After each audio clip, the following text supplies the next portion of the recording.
Bismillahirrahmanirrahim. Assalamualaikum warahmatullahi wabarakatuh. Innal hamdalillah nahmaduhu wa nasta'inuhu wa nastaghfiruh wa na'udzu billahi min syururi anfusina wa min sayyiati a'malina. May yahdihillahu fala mudhillalah wa may yudlil fala hadiyalah. Asyhadu an la ilaha illallah wahdahu la syarikalah wa asyhadu anna Muhammadan abduhu wa rasuluh la nabiyya ba'dah. Alhamdulillah, segala puji hanya bagi Allah atas segala rahmat dan kasih sayangnya, atas segala nikmat dan karunia-Nya. Kita bisa bertemu kembali, bertatap muka untuk sama-sama saling mengingatkan untuk kembali senantiasa bersyukur kepada Allah Subhanahu wa taala atas segala nikmat yang Dia berikan. Semoga kita menjadi hamba-hamba yang senantiasa bertakwa, menjadikan seluruh nikmat itu sebagai sarana untuk berbuat ketaatan kepada Allah Subhanahu wa taala, menjalankan perintahnya dan menjauhi segala apa yang dilarang oleh Allah Subhanahu wa taala. Semoga apa yang kita lakukan, amal soleh yang kita kerjakan menjadi pembela kelak kita di hari kiamat. Amin ya rabbal alamin. Sholawat dan salam kita sampaikan kepada Nabi kita Muhammad sallallahu alaihi wasallam atas bimbingan dan arahannya, perjuangannya mendakwahkan agama yang mulia ini sampai kepada kita, menyampaikan ayat-ayat Al-Quran tanpa ada yang dikurangi, tanpa ada yang ditutupi, tanpa ada yang dirubah. Semoga kita bisa mengikuti petunjuknya, menjadi hamba-hamba yang taat, yang mengikuti sunnah-sunnahnya, yang ikhlas dalam beribadah hanya kepada Allah Subhanahu wa taala. Semoga kita menjadi umat yang mendapat syafaat di hari kiamat. Amin ya rabbal alamin. Alhamdulillah, malam ini temanya adalah jagalah dirimu dan keluargamu dari api neraka. Kita ambil dari ayat ke-6 dari surat At-Tahrim. A'udzu billahi minasyaitonir rajim. Bismillahirrahmanirrahim. Ya ayyuhalladzina amanu qu anfusakum wa ahlikum nara. Qu anfusakum wa ahlikum nara wa quduhan nasu wal hijarah 'alaiha malaikatun ghiladun shidadun la ya'sunallaha ma amarahum wa yaf'aluna ma yu'marun. Wahai orang-orang yang beriman, jagalah diri kalian dan keluarga kalian dari api neraka yang bahan bakarnya adalah manusia dan batu-batuan, yang di dalamnya ada para penjaga malaikat yang keras, yang kasar, yang bengis, yang tidak bermaksiat kepada Allah Subhanahu wa taala dan selalu menjalankan apa-apa yang diperintahkan oleh Allah Subhanahu wa taala dan segera melaksanakannya. Maka perintah dari ayat ini sebetulnya nanti pembahasannya ya kita ambil banyak dari surat At-Tahrim, karena temanya At-Tahrim itu adalah tentang keluarga. Maka di dalam surat At-Tahrim itu di awalnya adalah menyebutkan tentang keadaan keluarga Nabi Muhammad SAW. Kemudian di akhir ayatnya menyebutkan tentang keluarga-keluarga umat-umat terdahulu. Ada keluarga Nabi Ibrahim, keluarga Nabi Lut, keluarga Nabi Nuh, bahkan keluarga Fir'aun, dan diantaranya adalah keluarga Imran. Wahai orang yang beriman, jagalah diri kalian. Maka yang wajib pertama adalah diri kita sendiri, karena kelak di hari kiamat tidak ada seorang pun yang bisa menggantungkan nasibnya, mengandalkan nasibnya dengan perbuatan orang lain. Maka ketika sudah hari kiamat, nasibnya sendiri-sendiri. Di dalam surat Al-Mu'minun ayat 18, fa idza nufikha fis suri fala ansaba bainahum yauma idzi wala yatasaalun. Ketika hari kiamat kelak, ketika sangkakala sudah ditiup, manusia dibangkitkan, fala ansaba, enggak ada nasab lagi. Enggak ada orang mengandalkan orang tuanya, anaknya, keponakannya, siapapun. Enggak ada ikatan keluarga. Yauma idzin, di hari itu, wala yatasaalun, dan tidak ada yang bertanya-tanya, tidak ada yang saling tanya tentang nasib orang lain, bahkan istrinya, suaminya, ayahnya, anaknya.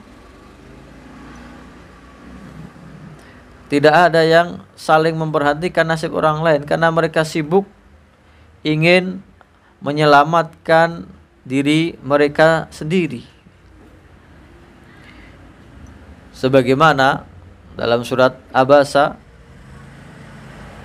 fa idza ja'atis shakhah, ketika sudah terjadi peristiwa hari kiamat, tiupan sangkakala, manusia dibangkitkan, yauma yafirul mar'u min akhi. Orang pada hari itu akan lari dari saudaranya. Enggak ada kepeduliannya, sibuk untuk menyelamatkan diri sendiri. Wa ummihi wa abih, bahkan dari ibunya, bahkan dari ayahnya. Enggak ada yang memedulikan lagi. Enggak ada ikatan keluarga, enggak ada orang yang bisa menjamin keselamatan orang lain. Maka selamatkanlah. Wa sahibatihi wa bani, bahkan istrinya atau anaknya enggak ada yang dipedulikan. Mereka sibuk ingin menyelamatkan diri masing-masing. Likulli imri'im minhum yauma idzin sya'nu yughni. Di hari itu setiap orang sibuk mengurusi urusannya sendiri. Tanggungan sendiri banyak sekali. Dosa-dosanya menyibukkannya, enggak jelas nasibnya. Apakah akan selamat atau mendapat rahmat, mendapat keridhaan dari Allah Subhanahu wa taala. Maka yang pertama perintahnya, ya ayyuhalladzina amanuku anfusakum. Wahai orang-orang yang beriman, jagalah diri kalian sendiri. Ku anfusakum, jagalah, lindungilah, yaitu menjadikan antara dia dan neraka wikoyah. Wikoyah itu pencegah. Pencegah itu pembatas yang melindungi dirinya dari api neraka. Lalu bagaimana kita menjadikan diri kita terlindung, terbebas, terhindar dari jilatan api neraka? Tentunya dengan mentaati perintah Allah Subhanahu wa taala, menjalankan semua perintahnya, kewajiban kita, dan menjauhi segala apa yang dilarang oleh Allah Subhanahu wa taala. Itulah sejatinya ketakwaan. Jagalah diri kalian. Yang pertama, kita semua akan bertanggung jawab, dan yang paling utama adalah mempertanggungjawabkan diri kita masing-masing. Menanggung nasib sendiri-sendiri kelak di hari kiamat. Dan setelah itu, karena ini secara umum semua akan menanggung dirinya masing-masing. Karena di sini mencakup yang sudah punya keluarga ataupun yang belum. Maka setiap orang menanggung dirinya sendiri. Gak ada dia bisa mengandalkan orang lain. Tidak bisa punya backing lagi. Gak ada punya pelindung selain Allah Subhanahu wa taala. Setelah ku anfusakum, jagalah diri kalian, wa ahlikum, keluarga kalian. Nah, ini bagi yang menjadi pemimpin. Dan setiap kita adalah pemimpin bagi dirinya sendiri. Kalau sudah berkeluarga berarti punya pimpinan, punya yang dipimpin, bisa istrinya, bisa anaknya. Dan masuk dalam keluarga bisa bapaknya, ayahnya, ibunya. Wa ahlikum naro, dan jagalah diri kalian dan keluarga kalian dari api neraka. Bagaimana menjaganya? Ya dengan mengingatkannya. Kalau diri kita sendiri, kita harus memaksa, karena hanya berkaitan dengan diri sendiri. Memaksa diri kita sendiri untuk berbuat baik, beramal ketaatan. Makanya di dalam Islam itu tidak ada konsep seperti Robin Hood. Dia berbuat dosa, maksiat, mencuri, hasilnya dibagikan untuk orang lain. Dia anggap sebagai pahala. Gak ada model seperti itu dalam syariat Islam. Kalau pengen menyelamatkan orang lain, selamatkan dirimu sendiri. Yang pertama, yang utama. Nasibmu sendiri belum tentu beres, belum tentu selamat. Bagaimana kamu bisa mau menyelamatkan orang lain?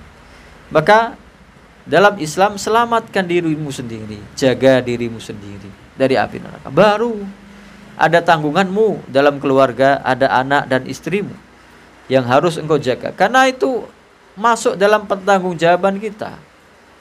Akan ditanya, apakah kita sudah membimbing anak dan istri kita, sudah mengingatkannya, sudah mengajaknya, sudah menasehatinya.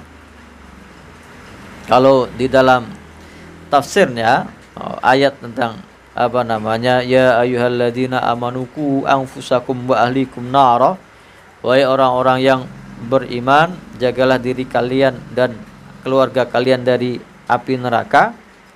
Maka ini kaitannya dengan perintah untuk menasehati keluarga kita. Misalnya ada perintah kita untuk menegakkan sholat. Maka di dalam surat Toha disebutkan, wa'mur ahlaka bis sholati wastabir 'alaiha.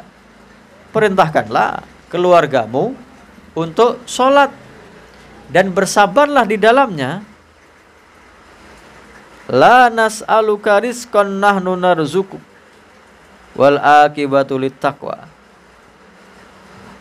Kami, Allah Subhanahu wa taala, tidak meminta rizki kepadamu. Bahkan kami yang memberikan dan menjamin rizki kalian. Wal akibatu littaqwa, dan akibat yang baik hanya bagi orang-orang yang bertakwa. Dari ayat ini, ayat 132 dari surat Toha, wa'mur ahlaka, perintahkanlah keluargamu bis sholati, untuk melaksanakan sholat. Perintah utama. Tapi ini menjangkup keseluruhan semua perkara yang diwajibkan kepada seorang hamba. Keluargamu, anak dan istrimu. Sholat, puasa, zakat, tanggunganmu. Sebagai kepala keluarga, kelak yang menunaikan zakat, kepala keluarga yang diminta. Anak yang masih bayi, hanya orang tuanya yang menanggung zakatnya. Bisolati wastabir 'alaiha, dan bersabarlah dalam mengajak keluargamu itu untuk berbuat kebaikan, untuk melaksanakan sholat. Orang kita melaksanakan ketaatan saja kita butuh kesabaran. Hanya untuk melaksanakan sholat saja butuh kesabaran. Banyak godaannya, banyak tantangannya. Bagaimana mungkin kita tidak memakai kesabaran ketika mengajak orang lain? Orang lain kalau kita mengajak kebaikan dengan cara yang baik saja, responnya kadang-kadang tidak baik. Sudah diperintah dengan lemah lembut, dengan bahasa yang santun, dengan sopan, dan pengajaknya untuk kebaikan, tapi ternyata responnya tidak selamanya baik. Ada yang membantah, ada yang meremehkan, bahkan ada yang menghina, bahkan ada yang marah, bahkan ada yang memusuhi. Wastabir 'alaiha, sabar. Kesabaran sebagai kepala keluarga, nanti insya Allah kita rinci. Sabar bagaimana kepada istrinya, sabar bagaimana kepada anak-anaknya. Wastabir 'alaiha, sabar dalam memerintahkan kebaikan. La nas'aluka rizqan nahnu narzuquk. Nah, ini yang agak mungkin bagi kita yang secara menyandingkan dengan materi nggak nyambung. Setelah perintah sholat, kita diperintahkan untuk sholat dan memerintahkan keluarga kita untuk sholat.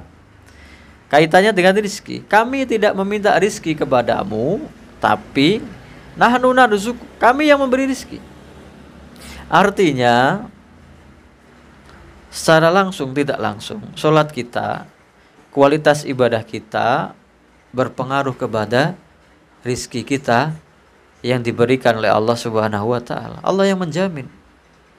Kalau kamu menjalankan sholat, memerintahkan anak istrimu, keluargamu untuk sholat, untuk ketaatan kepada Allah Subhanahu wa ta'ala, kemudian kamu istiqomah dengan itu, lalu kamu bekerja dengan cara yang halal, tawakal kepada Allah, ikhlas lillahi ta'ala, maka Allah yang menjamin rizkimu. Tidak perlu kamu risau. Tidak perlu pusing. Allah yang sudah menjamin rizki kita semuanya. Bahkan bukan hanya manusia, semuanya dijamin rizkinya oleh Allah Subhanahu wa ta'ala. Kalau orang sudah mentaati perintah Allah, kemudian memasrahkan, bertawakal hanya kepada Allah Subhanahu wa ta'ala, mengajak keluarganya untuk taat kepada Allah, akibatnya akibat yang baik, wal akibatu littaqwa. Maka akibat yang baik itu hanya bagi orang-orang yang bertakwa. Balik kepada ayatnya yang surat At-Tahrim ayat 6 tadi, ya ayyuhalladzina amanuku anfusakum wa ahlikum nara wa quduhan nasu wal hijarah. Wahai orang-orang yang beriman, jagalah diri kalian dan keluarga kalian dari api neraka yang bahan bakarnya adalah manusia dan batu-batuan. Apakah semua batu-batuan? Nah, dalam tafsir dijelaskan bahwa batu-batuan yang dimaksud di sini adalah sesembahan berhala, patung-patung yang disembah. Makanya di dalam surat Al-Anbiya ayat 98 disebutkan innakum wa ma ta'buduna min dunillahi hasabu jahannam. Kalian orang-orang kafir yang musyrik yang menyembah berhala dan apa-apa yang kalian sembah kelak menjadi bahan bakar di neraka. Berarti yang bahan bakarnya manusia. Siapa manusia yang dijadikan menjadi bahan bakar di neraka? Ya orang-orang kafir. Dia dibakar tapi juga membakar. Naudzubillahi min dzalik. Dan batu menjelaskan azab ini dengan yang sangat-sangat menyakitkan. Kalau kita dijilat api bisa juga padam. Kalau tergantung apinya. Kalau apinya kecil malah apinya yang kalah. Lilin saja kalau itu nyala, kalau kita pegang mati lilinnya, kita nggak kenapa-kenapa, paling panas sedikit, apinya yang kalah. Tapi coba kalau tidak hanya nyala apinya, tapi menyala batu yang sudah membara, ketika dipegang nempel ke kulit, lekat, adabnya nempel, nggak bisa lepas. Yang azab neraka itu bahan bakarnya manusia dan batu. Lalu penjaganya, alaiha malaikatun ghiladun syidadun. Penjaganya para malaikat, kalau dijelaskan di surat Al-Mudaththir, alaiha tis'ata asyar, ada 19 malaikat zabaniyah, penjaga neraka. Ada 19 malaikat ghiladun, keras, kasar, syidadun, bengis. Sudah dicabut oleh Allah Subhanahu wa ta'ala rasa belas kasihan kepada orang-orang kafir. Maka enggak ada belas kasihan di dalam hati para malaikat ini, sudah dicabut oleh Allah Subhanahu wa ta'ala. Maka penduduk neraka disiksa dengan siksaan yang sangat berat, sangat dahsyat itu, dan tidak ada belas kasihan dari para malaikat. Dan sifat malaikat itu la ya'sunallaha ma amarahum. Mereka tidak pernah bermaksiat menyelisihi apa yang diperintahkan oleh Allah Subhanahu wa taala, wa yaf'aluna ma yu'marun, dan selalu melaksanakan apa-apa yang diperintahkan kepada mereka. Ayat ini menunjukkan detailnya, untuk yang lampau mereka tidak pernah menyelisihi perintah Allah, dan yang akan datang mereka senantiasa melaksanakan perintah Allah dengan cepat, secara segera. Gak ada ditunda-tunda, gak ada pakai alasan. Karena malaikat diciptakan untuk berbuat ketaatan kepada Allah Subhanahu wa taala. Di dunia saja, kalau kita melihat keluarga, anak atau istri sakit, meriang, demam, kita sudah gak karu-karuan pikirannya. Walaupun kita sehat, kita bisa makan enak, kerja nyaman, tapi ketika melihat istri dan anak itu merasa kesakitan, ditimpa penyakit, gak akan tenang pikirannya, gak akan nyaman hidupnya. Lalu bagaimana mungkin orang menjerumuskan keluarganya ke dalam api neraka? Di dunia saja, kalau ada orang yang sengaja menyiksa anaknya, dianggap orang gila. Tidak ada rasa belas kasihan. Orang yang gak punya otak, orang gak punya akal, menjerumuskan keluarganya untuk ke neraka. Tapi ini yang terjadi hakikatnya. Banyak orang yang menjerumuskan keluarganya ke dalam neraka. Makanya pembahasan tentang menjaga keluarga ini, kalau bagi kita yang sudah berkeluarga, berarti menjaga yang sudah kita miliki. Bagaimanapun keadaannya, bagaimanapun kondisinya, bagaimanapun latar belakangnya, kita ajak untuk memperbaiki diri.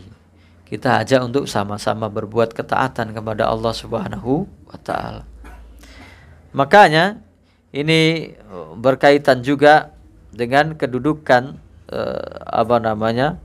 seorang laki-laki dalam keluarga. Kalau laki-laki dalam keluarga, kita sering membaca ayat 34 surat An-Nisa, Ar-rijalu qawwamuna 'alan nisa. Ar-rijalu qawwamuna 'alan nisa'i bima faddalallahu ba'dahum 'ala ba'din wa bima anfaqu min amwalihim. Fas-salihatu qanitatun hafidhatun lil ghaibi bima hafidallah wallati takhafuna nusuzahunna fa'iduhunna wahjuruhunna fil madaji wadribuhunna fa in ata'nakum fala tabghu 'alaihinna sabila innallaha kana 'aliyan kabira. Aturan dalam Islam, idealnya ar-rijalu qawwamuna 'alan nisa. Laki-laki adalah pemimpin bagi perempuan. Maka bagi kita yang sudah mempunyai tanggung jawab keluarga, jadilah pemimpin yang baik. Jadilah kepala keluarga yang baik, yang bertanggung jawab. Bagaimana bisa mewujudkan kepala keluarga yang baik, bisa memimpin? Tentu dengan modal ilmu. Mengajak keluarganya untuk berbuat ketaatan kepada Allah dengan dasar ilmu. Karena syarat diterimanya amal tidak lain, ilmu sesuai dengan apa yang diajarkan oleh Nabi Muhammad SAW, ikhlas lillahi ta'ala. Maka dalam ayat ini ada dua anggota keluarga yang kalau itu ideal, maka menjadi keluarga yang sakinah, keluarga yang beriman. Yang pertama adalah yang laki-lakinya bisa menjadi pemimpin, bisa mengatur, mengarahkan, tentu memimpinnya untuk kebaikan, mengatur kepada kebahagiaan, mengajak kepada ketaatan dengan dasar ilmu, dengan ikhlas lillahi ta'ala. Maka bekal ilmu itu penting, senantiasa mengajak untuk mencari, menuntut ilmu. Yang kedua, di sini ar-rijalu qawwamuna 'alan nisa, laki-laki itu menjadi pemimpin bagi perempuan Ada dua alasannya di sini, dua unsurnya. Yang pertama, bima faddalallahu ba'dahum ala ba'din, atas karunia yang diberikan, kelebihan yang diberikan oleh Allah Subhanahu wa taala sebagian atas yang lain. Maka laki-laki dilebihkan kekuatannya, pikirannya, kecerdasannya, perasaannya, jiwa kepemimpinannya, kemampuannya oleh Allah Subhanahu wa taala. Maka tidak ada nabi, rasul itu perempuan. Dalam agama pemimpin itu laki-laki. Karena kemampuannya. Itu tadi, ilmu tadi. Yang kedua, wa bima anfaqu min amwalihim, dan karena apa-apa yang mereka nafkahkan dari harta mereka. Berarti dia secara ilmu memimpin istrinya, membimbingnya, mengajaknya untuk ke majelis ilmu, mendidiknya untuk sesuai dengan syariat Islam. Yang kedua, dia mampu untuk menafkahi keluarganya semampunya juga. Tanggungan dalam Islam adalah menafkahi istri dengan semaksimal mungkin, dengan sekemampuannya. Allah Subhanahu wa taala tidak membebani seorang hamba di luar kemampuannya. Maka dalam surat At-Tolak disebutkan liyunfik dzu sa'atin min sa'ati. Hendaknya menafkahi laki-laki yang mempunyai keluasan harta dengan hartanya yang misalnya melebihi, yang berlebih. Liyunfik dzu sa'atin min sa'ati. Wa man qudira alaihi, barang siapa yang disempitkan, disedikitkan rizkinya oleh Allah Subhanahu wa taala, falyunfik mimma atahullah, hendaklah dia menafkahi sesuai dengan apa yang dikaruniai oleh Allah Subhanahu wa taala. Maka la yukallifullahu nafsan illa ma ataha. Allah Subhanahu wa taala tidak membebani seseorang kecuali sesuai dengan apa yang dia karuniakan, yang diberikan oleh Allah Subhanahu wa taala. Kalau dua ini dimiliki seorang laki-laki, mempunyai kepemimpinan dalam ilmu, mempunyai kepemimpinan dalam harta, maka saya ja'alullahu ba'da usri yusra. Allah Subhanahu wa taala akan menjamin, Allah akan menjadikan setelah kesulitan itu ada kemudahan. Setelah kesulitan dimudahkan oleh Allah Subhanahu wa taala. Maka yang menjadi motivasi kepada orang-orang yang belum menikah, maka jaminannya akan dicukupkan oleh Allah Subhanahu wa ta'ala. Maka orang-orang yang motivasi untuk menikah, kalau kalian dalam keadaan fakir, maka Allah Subhanahu wa ta'ala yang akan mencukupkannya. Jaminan kepada orang-orang yang berjuang untuk menegakkan syariat Islam. Kemudian ar-rijalu qawwamuna 'ala nisa bima faddalallahu ba'duhum 'ala ba'din wa bima anfaqu min amwalihim. Ini dari sisi laki-laki. Perempuannya bagaimana? Di sambungan ayatnya fas-solihatu qanitatun. Maka orang suami yang bertanggung jawab, mempunyai kemampuan secara ilmu, mempunyai kemampuan secara materi, kemudian pasangannya dicari yang solihat, qanitat, hafidhatun lil ghaibi, menjaga ketika ditinggal suaminya, bima hafidhallah, atas apa-apa yang dijaga oleh Allah Subhanahu wa ta'ala. Kalau dua unsur ini terpenuhi, maka keluarga ini akan bisa berjalan untuk mentaati perintah Allah Subhanahu wa ta'ala, menegakkan hukum Allah Subhanahu wa taala. Ini baru istri. Kita membahas tentang istri. Bagaimana kita mendidik seorang perempuan ini untuk kita ajak sama-sama selamat dari godaan-godaan dunia, godaan setan, dan mengikuti perintah Allah Subhanahu wa taala, selamat dari api neraka. Maka perempuan itu di dalam Al-Qur'an itu ada 4 tanggungannya. Tanggungan, dia bisa secara perempuan itu dinilai sebagai pribadi, ada juga dinilai sebagai seorang istri, ada juga dinilai sebagai seorang ibu, dan dinilai sebagai seorang yang mempunyai peran secara sosial. Jadi perempuan yang disebutkan di dalam Al-Quran, ada sisi dia sebagai pribadi sendiri yang hanya mengurus untuk kebutuhannya sendiri. Kemudian yang kedua, apakah dia sebagai seorang istri, tugasnya yang partner suaminya, atau dia sebagai seorang ibu, atau dia sebagai seorang pemimpin atau orang yang punya berperan dalam kehidupan sosial masyarakat. Nah, yang paling banyak disebutkan dan diatur di dalam Al-Quran, dibimbing di dalam Al-Quran, perempuan ini adalah dia sebagai, yang pertama paling banyak adalah dari sisi seorang ibu. Yang kedua, dia sebagai seorang istri.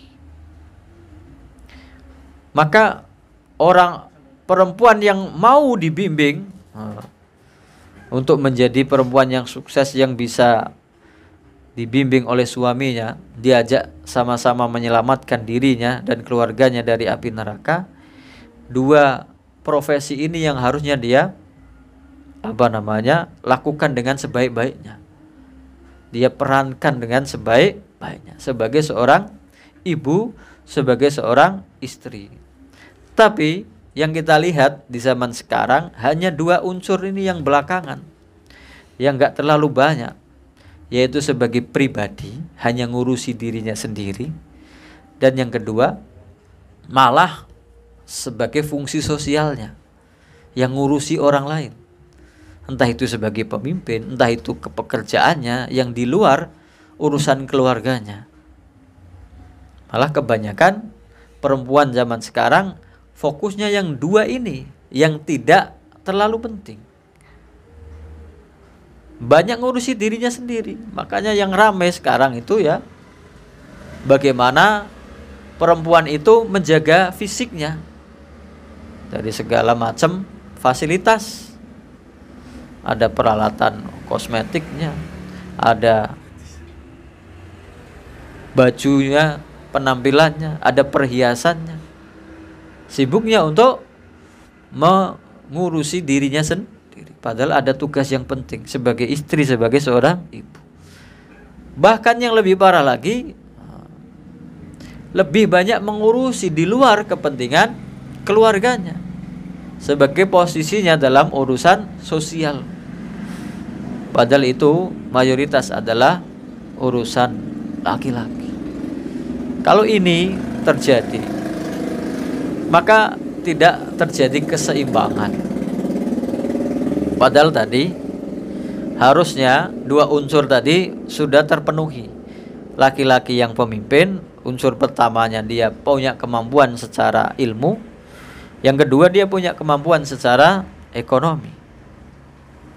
Yang pasangannya harus punya ketaatan, keimanan, harus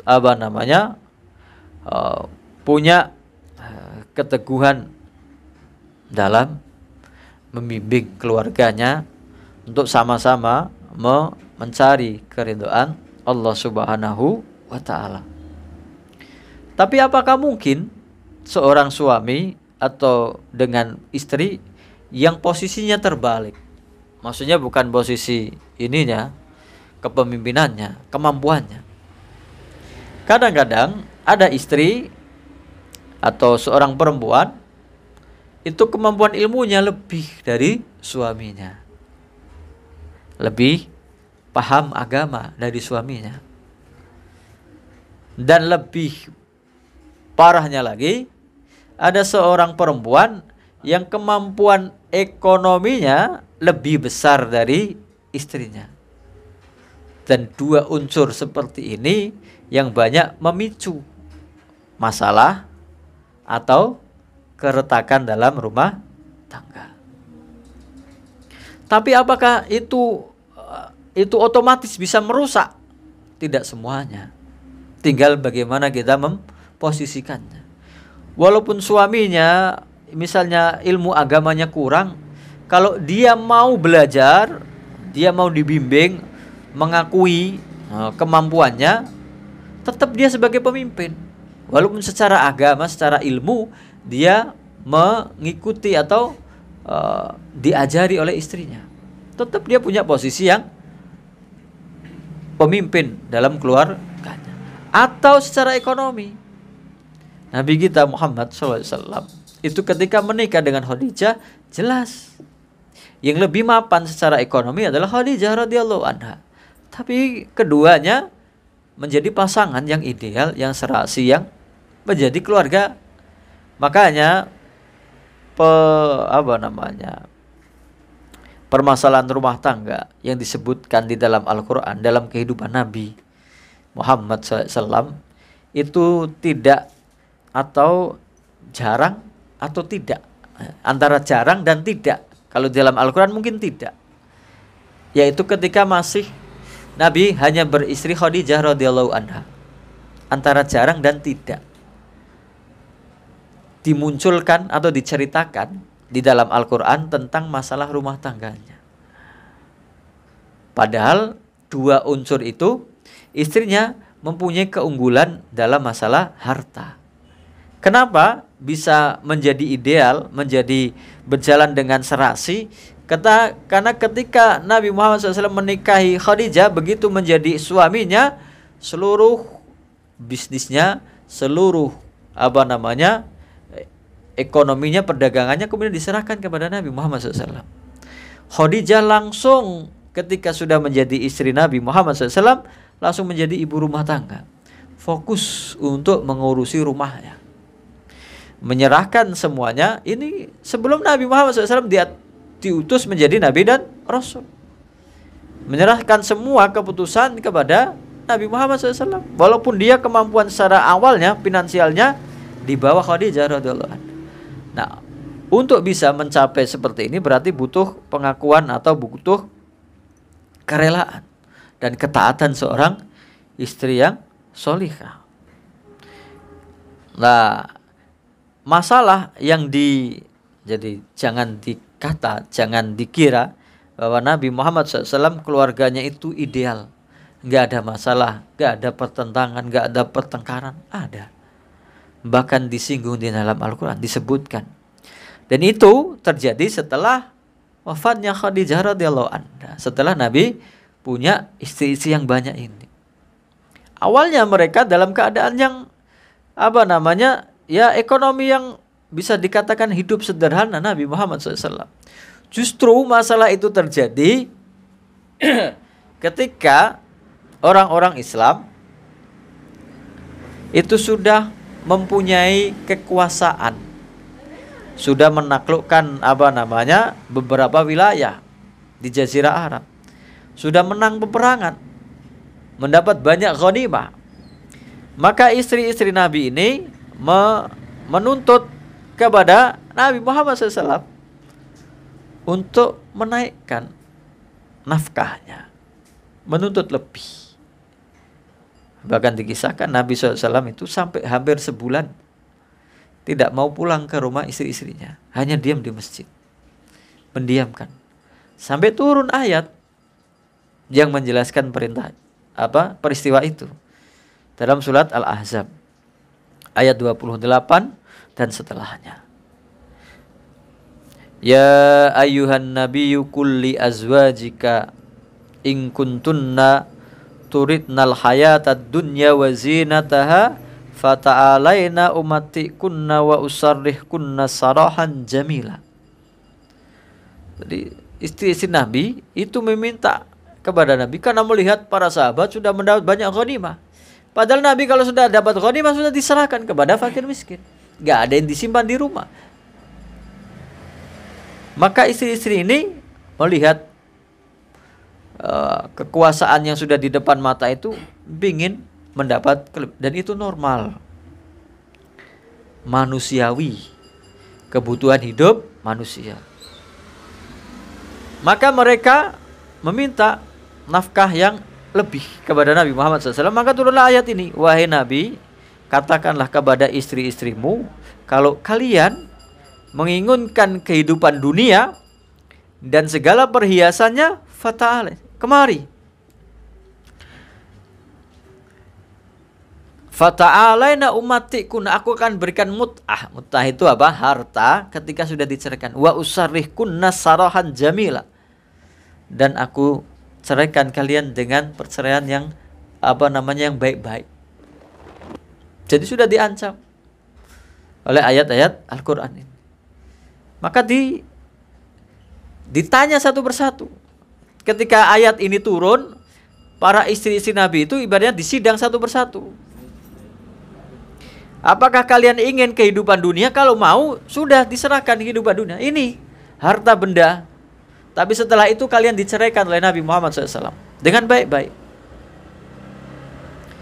Maka semuanya gak ada yang berani.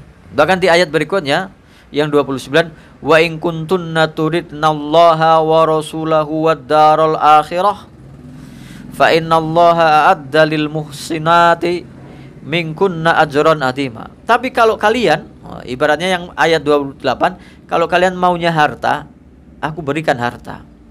Aku berikan kalian benda, kekayaan, perhiasan, kesenangan di dunia. Tapi setelah itu diceraikan oleh Nabi Muhammad SAW. Tapi kalau wa in kuntuna turidnallaha wa rasulah, kalau kalian pengen mendapat keridhaan dari Allah Subhanahu wa taala, keridhaan dari Rasulullah SAW, wa darul akhirah, dan keselamatan di hari akhirat, maka fa innallaha a'adda lil muhsinati minkunna ajran adima. Sesungguhnya Allah Subhanahu wa taala telah mempersiapkan, menjanjikan bagi orang-orang yang berbuat baik di antara kalian pahala yang sangat besar. Dilipat gandakan pahalanya oleh Allah Subhanahu wa taala. Maka mayoritas penyebutan perempuan di dalam Al-Quran, dua penekanannya adalah sebagai seorang ibu, kemudian sebagai seorang istri. Walaupun ada penyebutannya sebagai seorang pribadi, ada seorang yang fungsi sosial. Ada kisah tentang Ratu Balkis yang sebagai seorang raja. Ada kisah perempuan yang bekerja seperti calon istri Nabi Musa alaihissalam. Maka ini bagaimana Islam menggambarkan kedudukan seorang suami dan istri, suami sebagai pemimpin dan istri sebagai partnernya dalam rumah tangga yang mau dipimpin, yang mau taat kepada perintah Allah Subhanahu wa taala. Nah, lalu berikutnya, sebetulnya kalau ini dibahas tentang sebagai istri, sebagai ibu, ada banyak lagi.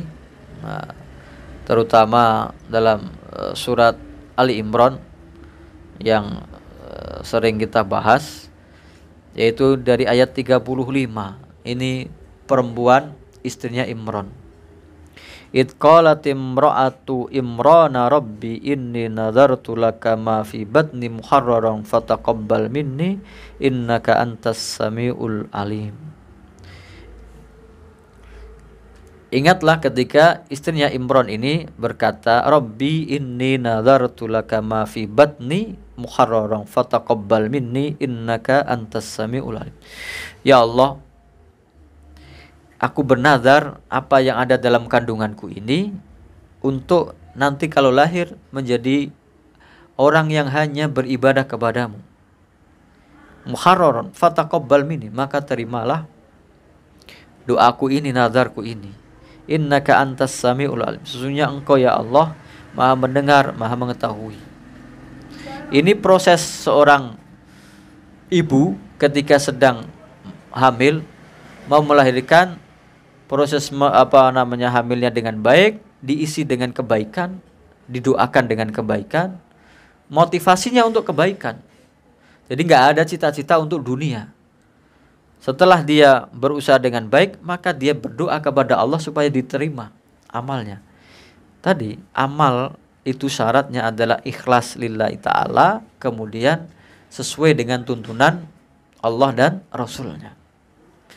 Maka ayat berikutnya, falamma wada'atha qalat rabbi inni wada'tuha unsa Allahu a'lamu bima wada'at wa laysa dzakaru kal unsa wa inni sammaituha Maryam wa inni u'iduha bika wa dzurriyyataha minasyaitonir rajim.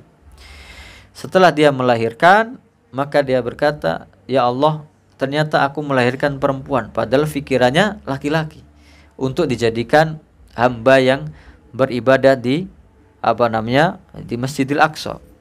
Ini wada'tuha unsa, ya Allah aku melahirkan perempuan. Wallahu a'lamu bima wada'at, dan Allah Maha mengetahui apa yang dia lahirkan. Sebelum dia hamil pun Allah Maha tahu apa yang akan dia lahirkan. Walaysa dzakaru kal unsa, dan tidak sama antara laki-laki dan perempuan. Wa inni sammaituha Maryam wa inni u'iduha bika wa dzurriyyataha minasyaitonir rajim. Dan aku menamainya Maryam, dan aku memintakan perlindungan kepadamu dan untuknya dan untuk keturunannya dari setan yang terkutuk. Proses kelahirannya baik, didoakan dengan baik, diniatkan dengan baik, ikhlas lillahi ta'ala. Pendidikan dari awal dia mengandung. Kemudian setelah lahir, dia lahir dengan cara yang baik, kemudian dia serahkan kepada Allah Subhanahu wa taala, pasrahkan keputusannya kepada Allah Subhanahu wa taala. Kemudian dia beri nama dengan nama yang baik, kemudian dia minta perlindungan kepada Allah Subhanahu wa ta'ala. Maka orang yang mendidik ini artinya dari awal prosesnya dengan baik, dengan benar, ikhlas lillahi ta'ala. Maka setelah lahir pun dengan pendidikan yang baik, dengan didoakan, dimintakan perlindungan kepada Allah Subhanahu wa ta'ala. Maka endingnya fataqabbalaha rabbuha biqabulin hasan. Maka Allah menerimanya. Ketika Allah menerima pendidikan anak ini, Allah yang menanggungnya. Fataqabbalaha rabbuha biqabulin hasan wa ambataha nabatan hasan. Maka Allah menumbuhkannya dengan tumbuhan yang baik, anak keturunannya menjadi baik. Wa kaffalaha Zakaria, dan kemudian Nabi Zakaria yang mengasuhnya. Kullama dakhala 'alaiha Zakaria al-mihraba wajada indaha rizqa. Setiap Nabi Zakaria membimbingnya masuk ke dalam kamar Maryam yang masih kecil itu, mendapati di kamarnya, mihrabnya, ada rizki yang tidak diberikan oleh Nabi Zakaria. Qala ya Maryamu anna laki hadha, maka Nabi Zakaria bertanya, ya hai Maryam, ini dari mana? Qalat huwa min indillah. Dia berkata, Maryam, ini dari Allah Subhanahu wa taala. Innallaha yarzuqu man yasha'u bighairi hisab. Sesungguhnya Allah Subhanahu wa taala memberi rizki kepada siapa saja yang Dia kehendaki tanpa ada batasan. Selanjutnya, ketika orang itu sudah ikhlas dengan ilmu, beramal ikhlas lillahi ta'ala dengan ilmu, kemudian menyerahkan hasilnya kepada Allah Subhanahu wa ta'ala, maka semua kekurangannya Allah yang menutupi. Fataqabbalaha rabbuha, Allah menerimanya. Ketika Allah sudah menerima, yang menjamin kelangsungan, kebesaran, kebaikan anaknya Allah Subhanahu wa ta'ala. Biqabulin hasan, dengan penerimaannya. Wa ambataha nabatan, dan Allah yang menumbuhkan keturunannya dengan baik. Ketika sudah diserahkan, amalmu kalau sudah diterima, dijamin oleh Allah Subhanahu wa taala. Amal diterima syaratnya apa tadi? Ikhlas lillahi ta'ala, kemudian dengan ilmu, didasari ilmu. Serahkan hasilnya kepada Allah Subhanahu wa taala. Maka Allah menjamin tumbuhnya dengan baik. Ketika Allah yang menerima, maka yang menjamin hasilnya Allah Subhanahu wa taala. Ketika sudah dijamin hasilnya oleh Allah Subhanahu wa taala, terjadi berbagai keajaiban. Apa yang tidak bisa kita lakukan, Allah Maha bisa, Maha berkuasa. Maka setiap Nabi Zakaria masuk ke mihrab dapat rizki. Itu kan luar biasa. Maka kita sebut itu wali, karomah, karena dia bukan nabi, bukan rasul. Siapa? Maryam. Maka keajaiban-keajaiban akan muncul. Siapa yang memberikan itu? Allah Subhanahu wa taala. Kalau kita ikhlas lillahi ta'ala, kalau kita menyerahkan semuanya kepada Allah, dan kita sudah mengikuti syariat Allah, serahkan kepada Allah. Kalau Allah menerima amal kita karena keikhlasan dan ilmu itu, ya sudah. Ilmu kita, kemampuan kita untuk menjaga anak, keluarga, itu nggak bakal cukup untuk menghadapi problematik dunia yang kita hadapi sekarang, kemajuannya. Sekarang anak godaannya sudah gadget, HP, pergi kemana. Walaupun dipantau, sampai ada teman saya itu, anaknya sudah seumuran SMA, sangat menjaga, laki-laki semua anaknya. Jadi ketika anaknya itu izin mau keluar rumah, entah mau main, entah mau kerja kelompok, belajar bersama ke temannya, ya harus disiplin, harus izin. Begitu dia izin, dipersilakan. Anak sekarang pakai motor sendiri, jalan tempat temannya. Ini teman saya ini nggak bakal puas. Jadi setelah beberapa lama dia langsung ngecek, dia ikuti sampai ke rumah teman yang dia bilang mau ke situ. Dia cek motornya ada situ, orangnya di situ, baru dia percaya. Sampai segitunya anak sekarang. Ini bukan orang tua yang model kayak kita yang ngaji, aktivis, enggak. Orang biasa. Orang biasa.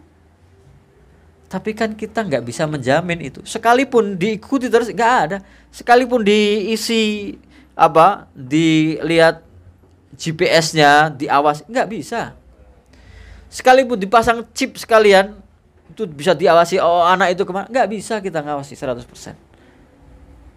Maka peran seorang pendidik, keluarga, menyerahkan semuanya kepada Allah, niat yang ikhlas, itu yang kalau Allah menjamin, kalau Allah terima, Allah yang melaksanakannya, melindunginya. Apalagi ini baru SMA. Kalau sudah kuliah di luar kota, siapa yang bisa menjamin? Maka doa senantiasa dari orang tua.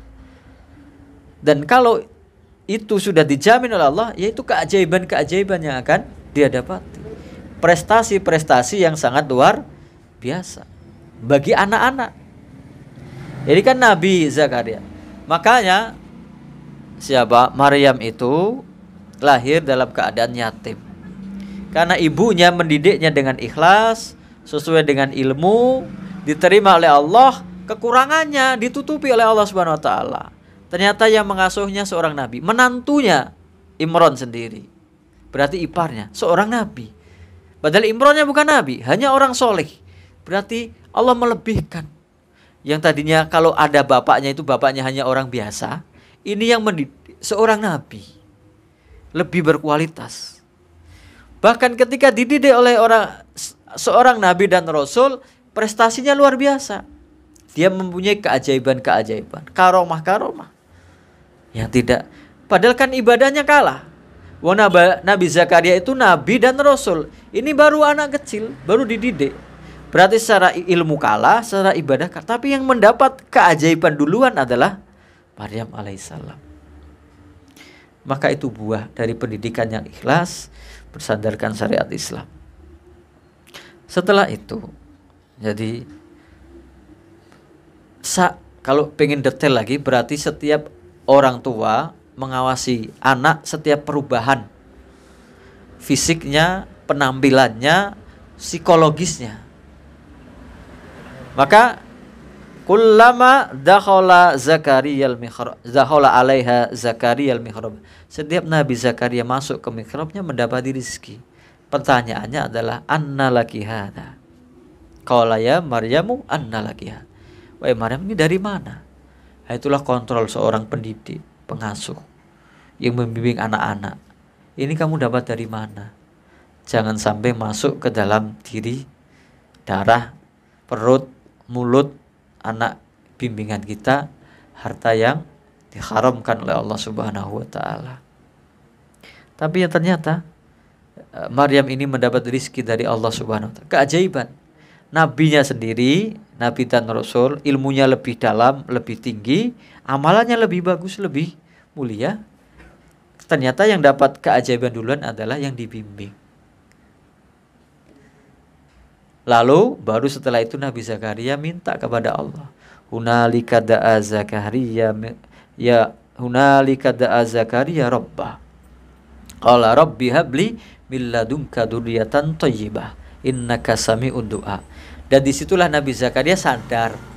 Lah ini loh anak kecil yang bimbingan saya, yang ngajari saya. Kok dia duluan dapat keajaiban? Lah saya nabi mosok gak bisa. Maka Nabi Zakaria, disitulah Nabi Zakaria berdoa kepada Allah Subhanahu wa taala. Qala rabbi habli min ladunka dzurriyyatan thayyibah. Ya Allah, karuniakanlah kepadaku keturunan yang baik. Doa seorang nabi itu pasti orientasinya walaupun untuk hal-hal yang fisik pasti akhirat. Ya Allah, karuniakanlah kepadaku keturunan yang baik. Bukan yang cerdas, bukan yang kuat, bukan yang kaya, bukan yang macam-macam.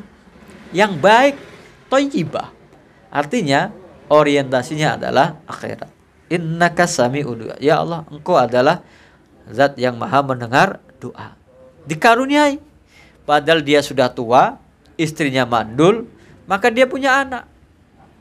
Artinya ketika tahapan-tahapan kita membimbing keluarga kita untuk ketaatan kepada Allah Subhanahu wa taala, pakai ilmu, ikhlas lillahi taala, menyerahkan hasilnya, ketawakalan yang totalitas kepada Allah Subhanahu wa taala. Kalau Allah terima, itu yang pertama yang diselamatkan oleh Allah Subhanahu wa taala anak kita yang dibimbing.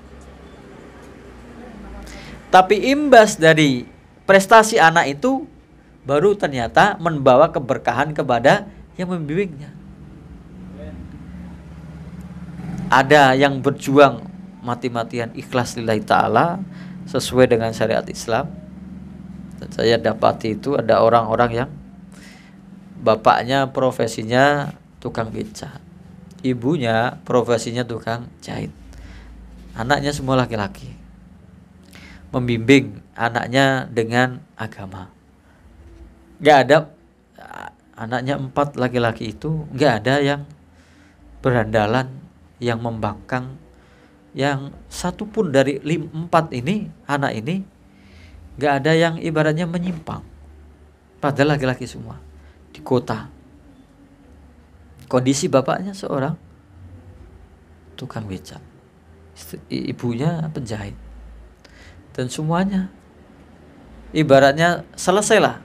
Orang tua ini selesai sampai tuntas menyelesaikan pendidikan anaknya sampai bisa mandiri. Keajaiban itu di tangan anaknya. Prestasinya luar biasa. Mungkin secara ekonomi jadi sudah menjadi mapan sekarang. Dan tidak melupakan tentang didikan agamanya.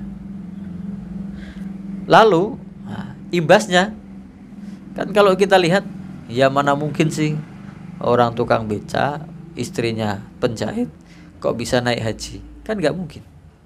Tapi karena kesuksesan anaknya menjadi mungkin. Sesuatu yang luar biasa. Keberkahan itu melimpah setelah anaknya mendapat keberkahan, keajaiban, dibimbing oleh Allah Subhanahu wa taala, maka keberkahan itu kepada yang membimbingnya. Ya keberkahan anak kan keberkahan orang tua. Kesuksesan anak, kesuksesan orang tua. Kesolehan anak, kesolehan orang tua. Makanya hukumnya saling berkaitan. ketaatan orang tua bisa mengangkat derajat anak di dunia maupun di akhirat. Maka kita itu cita-citanya kan kumpul. Kenapa kita itu diperintahkan untuk menjaga diri kita dan keluarga kita dari api neraka, supaya sama-sama masuk surga. Dan kenikmatan yang lebih lagi adalah ketika sudah masuk surga bisa sama-sama berkumpul. Karena surga itu selalu disebutkan di dalam Al-Quran itu jannatun tajri min tahtihal anhar. Jannat itu artinya kebun-kebun. Surga-surga. Artinya surga itu bertingkat-tingkat. Berarti mungkin ada keluarga sama-sama masuk surga, tapi tingkatannya beda-beda. Tapi kalau ibu atau orang tua atau anak itu mempunyai ketakwaan yang sangat utama, nah dia bisa memberi syafaat. Kalau orang tua taat, anaknya solih, tidak taati orang tuanya. Orang tuanya rajin, solih, taat, sangat luar biasa prestasi ibadahnya. Maka disebutkan dalam surat At-Tur, walladzina amanu wattaba'athum dzurriyyatuhum biimanin alhaqna bihim dzurriyyatahum wama alatnahum min amalihim min syai'. Dan orang-orang yang beriman dan diikuti oleh anak keturunannya dengan keimanan, kami kumpulkan keturunannya ini kepada nenek moyangnya yang imannya, derajatnya di surga sangat tinggi. Keturunannya mungkin gak sealim nenek moyangnya atau kakeknya atau bapaknya, gak sesolih bapaknya, tapi dia beriman dan beramal solih. Maka berimbas ketika sudah di abah surga dikumpulkan. Bukan dikumpulkan misalnya tingkatnya tingkat 3 sama tingkat 100 ngumpul di tingkat 50, enggak. Sama-sama di tingkat yang 100, tingkat yang 3 yang tinggi. Tidak dikurangi. Yang di tinggi ini tidak diturunkan derajatnya oleh Allah Subhanahu wa taala. Wa ma alatnahum min amalihim. Kami tidak mengurangi dari amal perbuatan mereka itu sedikit. Kullum ri'im bima kasabaroin. Setiap manusia tergantung dari amalnya. Itu di akhirat. Demikian juga doa orang tua, doa anak bisa meninggikan derajat kedua orang tuanya. Maka di antara amal jariah adalah sedekah jariah, kemudian ilmu yang bermanfaat, dan doa anak soleh yang berbakti kepada kedua orang tuanya. Maka dalam hadis disebutkan ada seorang ayah yang kaget dengan derajat balasannya di surga. Ya Allah, saya tidak segini amal saya. Ketika bertanya, ini dari mana? Dari doa-doa anakmu yang masih di dunia, yang mendoakan. Lalu dalam kehidupan dunia ternyata imbas dari orang tua yang solih itu juga menyelamatkan kehidupan anaknya masih di dunia, walaupun bapaknya sudah tiada. Tadi contohnya adalah Maryam, mungkin karena nanti keturunannya menjadi nabi. Ada lagi contoh yang lain adalah di dalam surat Al-Kahfi ayat 82. Ketika Nabi Khidir itu melewati suatu kaum ini terkenal pelit, orang yang tidak suka menjamu, bahkan tamu yang harusnya dijamu tidak mau mereka memberikan jamuan kepada tamu. Kemudian Nabi Khidir melewati rumah 2 orang anak yatim, maka Nabi Khidir dengan yang diiringi Nabi Musa ini membangun rumah tersebut yang hampir roboh. Ketika ditanya oleh Nabi Musa, dia menjelaskan, wa ammal jidaru fakana li ghulamaini yatimaini fil Madinah wa kana tahtahu kanzul lahuma wa kana abuhuma sholihah. Sedangkan dinding rumah yang hampir roboh yang dibangun lagi oleh Nabi Khidir adalah milik 2 anak laki-laki yatim di kota itu. Karena kotanya orang-orangnya pelit, orang-orang yang tidak mau berbuat baik kepada anak yatim. Wa kana tahtahu kanzul lahuma, di bawah dinding itu ada harta yang disimpan, dipersiapkan oleh orang tuanya yang soleh ini untuk kedua anaknya yang kelak dewasa membutuhkan bekal untuk hidupnya. Wa kana abuhuma solih, dan bapak kedua anak ini solih. Maka kemudian ditolong. Nah, kebaikan bapak yang solih ini berimbas kepada anak walaupun dia sudah meninggal dunia. Fa'arada rabbuka ayyablugha ashuddahuma wa yastakhrija kanzahuma rahmatan min rabbih. Maka Tuhanmu Allah Subhanahu wa taala menginginkan keduanya sampai dewasa untuk bisa mengelola hartanya ini. Karena kalau masih kecil sudah ketahuan hartanya, diambil oleh masyarakat yang pelit tadi, dikuasai. Rahmatan min rabbik wa yastakhrija kanzahuma rahmatan min rabbik, dan supaya mereka ketika sudah dewasa baru mendapati hartanya. Kasih sayang dari Allah Subhanahu wa taala. Wa ma fa'altuhu min an amri, aku melakukan itu bukan atas perintahku, keinginanku. Dzalika ta'wilu ma lam tasti alai sabra. Itulah di antara takwil yang kamu tidak bisa sabar mengikuti Nabi Khidir. Nah, inilah apa namanya, supaya kita mengajak anak dan keluarga kita untuk berbuat ketaatan kepada Allah Subhanahu wa taala. Sebetulnya banyak sekali kalau materi apa namanya pendidikannya di dalam surat Luqman tentang akidah dulu, kemudian ketaatan kepada kedua orang tua, kemudian tentang muamalah, apa yang halal, apa yang haram. Dan itulah bimbingan kepada anak-anak dan keluarga supaya selamat dunia dan akhiratnya. Mungkin ini sepintas dari apa namanya pelajaran yang kita ambil dari ayat-ayat yang kita bacakan tentang bagaimana mendidik, menjaga diri dan keluarga kita dari api neraka. Semoga Allah Subhanahu wa taala memberikan kasih sayangnya, bimbingannya kepada kita untuk bisa sama-sama membimbing, menjaga diri kita dan keluarga kita, menyelamatkannya dari jilatan api neraka. Semoga Allah menjadikan kita istiqomah di jalannya, menempuh apa namanya berjuang di jalan Allah ini sampai akhir hayat kita mendapat keridhaan dari Allah Subhanahu wa taala. Mungkin ini yang bisa kita bahas dalam kesempatan ini. Wallahu ta'ala alam. Yang benar semuanya dari Allah Subhanahu wa taala, yang salah dari saya pribadi. Astaghfirullah li wa lakum. Kita tutup dengan doa kafatul majlis. Subhanakallahumma wa bihamdika asyhadu an la ilaha illa anta astaghfiruka wa atubu ilaik. Assalamualaikum warahmatullahi wabarakatuh.